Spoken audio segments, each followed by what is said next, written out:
Hi guys, আশা করি আপনারা প্রত্যেকেই ভালো আছেন। আজকের আমি গাঠির সবজি বানিয়েছি, সেটা আপনাদের সাথে শেয়ার করছি।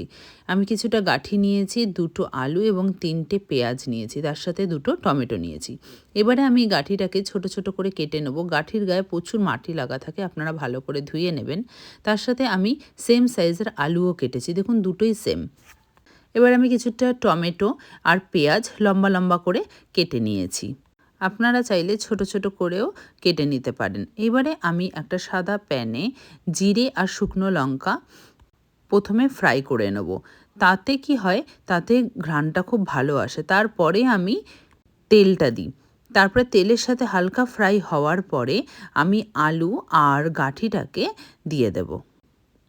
এরপর আমি হালকা হলুদ দিয়ে ফ্রাই করব। পরে নুনটা দেব, কারণ নুন দিলেই সঙ্গে সঙ্গে জলজলে হয়ে যাবে। সেই জন্য আমি প্রথমে নুন দিয়ে ফ্রাই করব, তারপরে হলুদ দিয়ে ফ্রাই করব। জানেন তো, আমি যখন অস্ট্রেলিয়াতে এসেছিলাম সেই সময় থেকে আজ 6 বছর হয়ে গেল এই প্রথম আমি গাঠি খুঁজে পেয়েছি।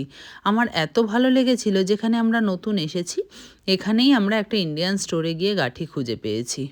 আর আমার গাঠি খেতে খুব ভালো লাগে। আপনাদেরও যদি ভালো লাগে আপনারা প্লিজ একবার এইভাবে বানিয়ে দেখুন।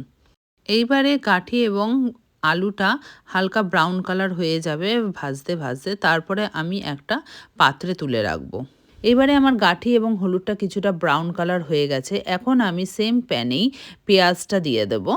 কিছুটা তেল দিয়ে পেঁয়াজটাকে হালকা করে নাড়িয়ে চাড়িয়ে আমি একটু নুন দিয়ে দেবো, কারণ নুন দিলে পেঁয়াজটা নরম হয়ে যায় এবং তার সাথে ভাজাও হয়ে যায়।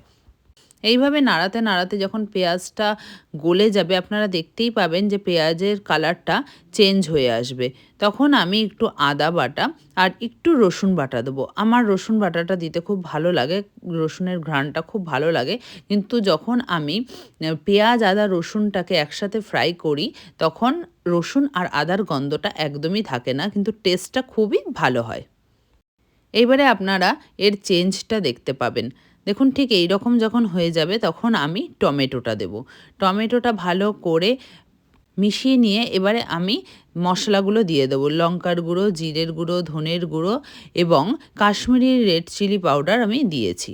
এবার সামান্য পরিমাণ নুন আর জল দিয়ে আমি অনেকক্ষণ ধরে কষাবো। যতক্ষণ না কষাতে কষাতে তেলটা বেরিয়ে আসে ততক্ষণ ধরে আমি কষিয়ে যাব। রান্নায় তো আপনারা জানেনই, যতক্ষণ তেল বাইরে না আসে ততক্ষণ সেই রান্নার টেস্ট আসেই না। দেখুন আমি বারবার করে ঢাকবো, একটু একটু করে জল দেব, আবার কষাবো, আবার একটু একটু করে জল দেব, আবার কষাবো। মিনিমাম আমি এটা কষিয়েছি 15 থেকে 20 মিনিট। আবার আমি এটাকে ঢেকে দেব। এইবারে আমি একটু কাঁচা লঙ্কা চিড়ে দিয়ে দিয়েছি। এখন আমি আবার একটু নাড়িয়ে চাড়িয়ে এইবারে আমি আলু আর গাঠিটাকে দিয়ে দেবো। গাঠি এবং আলুটা আবার আমি এই মশলাটার সাথে কষাবো। কষিয়ে যখন নিচে একটু একটু লেগে লেগে যাবে তখনই আমি জল দিয়ে ঢেকে দেব।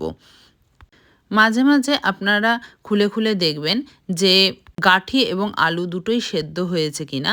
আমি মাঝে মাঝেই খুলছিলাম এবং একটু একটু করে জল দিয়ে দিয়ে সেদ্ধ করছিলাম গাঠি এবং আলুটাকে। আমি খুন্তিটা দিয়ে কেটে দেখলাম আলু আর গাঠি আমার সেদ্ধ হয়ে গেছে এবং খুব সুন্দর টেস্টও হয়েছে। যাই হোক, ভিডিওটা যদি আমার ভালো লেগে থাকে আপনারা অবশ্যই লাইক, শেয়ার এবং সাবস্ক্রাইব করতে ভুলবেন না। আর কমেন্টে অবশ্যই জানাবেন আপনাদের কেমন লেগেছে। আমি অনেক বছর পরে পেয়েছি, তাও 6 বছর পরে পেয়েছি গাঠি, আর সামলাতে পারলাম না, বানিয়েই ফেললাম। আপনারাও আমাকে জানান যে আমি কোনো কিছু মিস করলাম কি না। আমার গাঠি রেডি, এবার আমি গরম ভাতে সার্ভ করব। তবে আজ এই অবধি, আবার আপনাদের সাথে দেখা হবে পরের ভিডিওতে। অসংখ্য ধন্যবাদ দেখার জন্য।